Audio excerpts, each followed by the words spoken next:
The last countries to abolish slavery. The truth they don't want you to know. In the 2001, a young man named Abdullah walked barefoot across the scorching sand dunes of Mauritania. He was exhausted, his hands blistered from years of hard labor. He had been born a slave, just like his father and his grandfather before him. One day, he overheard something shocking. Slavery had been abolished in his country over 20 years ago. Abdullah couldn't believe it. How could he be free if he was still owned by another man? If slavery was illegal, why was he still waking up every morning to serve a master who could beat, sell, or even kill him without consequence? This wasn't the 1800s. This wasn't ancient history. This was 2001. And the truth is, Abdullah was not alone. What if I told you that slavery didn't fully end in some countries until as recently as 1981? What if I told you that as recently as the 1960s, people were still being bought and sold in public markets in Saudi Arabia? That some nations held onto slavery until they were forced, at gunpoint or through international pressure, to let it go. They don't want you to know this history. Because if you did, you might start asking deeper questions. Today, we reveal the hidden truth of the last countries to abolish slavery, why they resisted for so long, the terrifying realities of those who lived through it, and why, in some places, slavery never truly ended. Stay with me until the end, because this story is bigger than history. It's about the present, it's about now, and it's about the fight that is still far from over. For thousands of years, slavery was a normal part of human civilization. From the pharaohs of Egypt to the plantations of the Americas, entire economies were built on the backs of enslaved people. By the 19th century, many nations had begun outlawing the practice, yet some countries held onto it for as long as they could, some, even into our lifetime. Here's what happened in the last 4 nations that abolished slavery and why it took them so long. 1. Saudi Arabia. Imagine being a child in 1960s Saudi Arabia, waking up before dawn to the sound of your master's voice. You don't go to school. You don't play with other kids. Instead, you are forced to work all day, cooking, cleaning, or tending to camels in the desert heat. You don't own anything. You are owned. For centuries, Saudi Arabia thrived on slavery. Enslaved Africans and South Asians were sold in markets across the kingdom, serving in royal households, tending to livestock, or working as laborers. Some were forced into the brutal work of pearl diving, spending hours in the sea, risking their lives for their master's wealth. By the mid-20th century, the world had moved forward, but Saudi Arabia was still clinging to the past. The international community, particularly the United Nations, began pressuring the kingdom to end slavery. But the real push came from the West, particularly the United States, which had a strong oil relationship with Saudi Arabia and demanded reforms.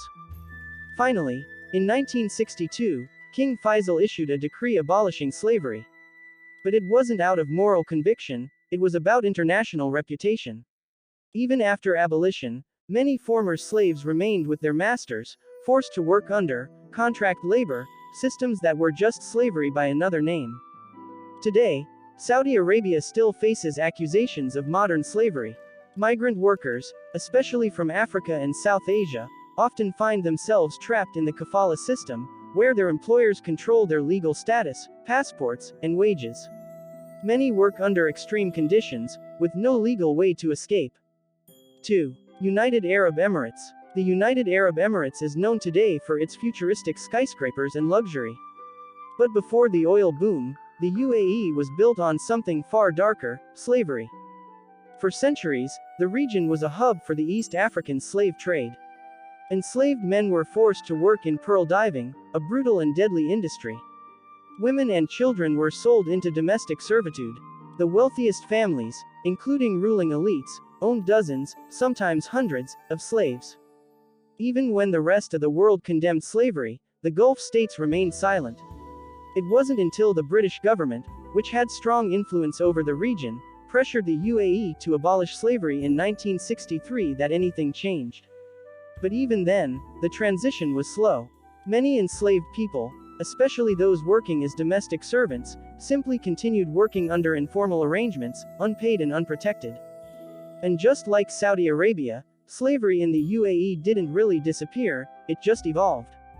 Today, Thousands of migrant workers live in conditions described as modern slavery. Reports of forced labor, passport confiscation, and human trafficking continue to emerge. 3. Oman. Oman's story is one of power, tradition, and a king who realized his country was stuck in the past. For centuries, Oman controlled much of the East African slave trade. Its capital, Zanzibar, was one of the largest slave markets in the world, where thousands of Africans were captured, sold, and shipped to the Middle East and India. Even after the world moved on, Oman refused to give up slavery. By the 1960s, Oman was a poor, isolated country ruled by Sultan Said bin Taimur, who refused modernization.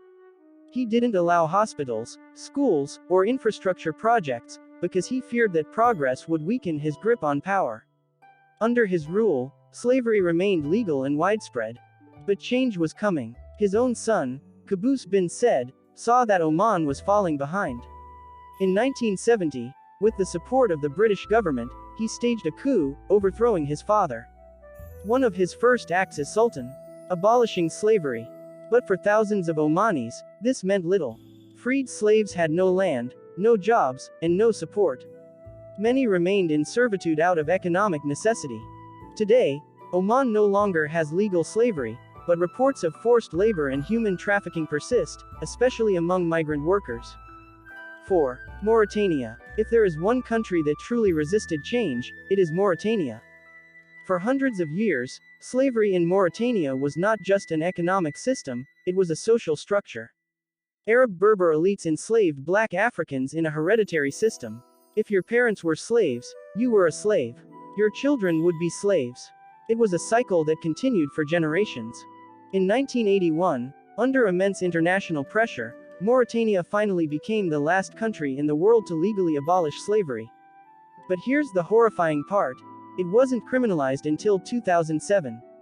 That meant that for 26 years, slavery was illegal on paper but completely unpunished. Even today, an estimated 90,000 people remain in hereditary slavery in Mauritania. Slavery is illegal, but few are ever prosecuted for owning slaves.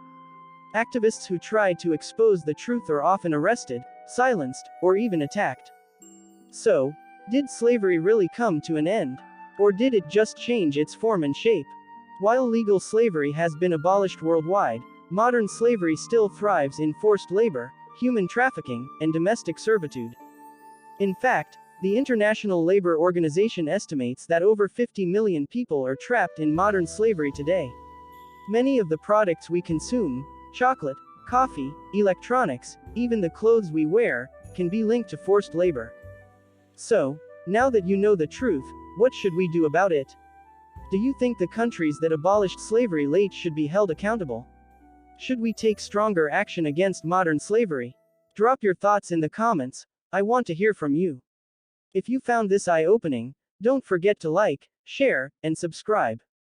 The more we talk about this, the harder it is for history to be buried.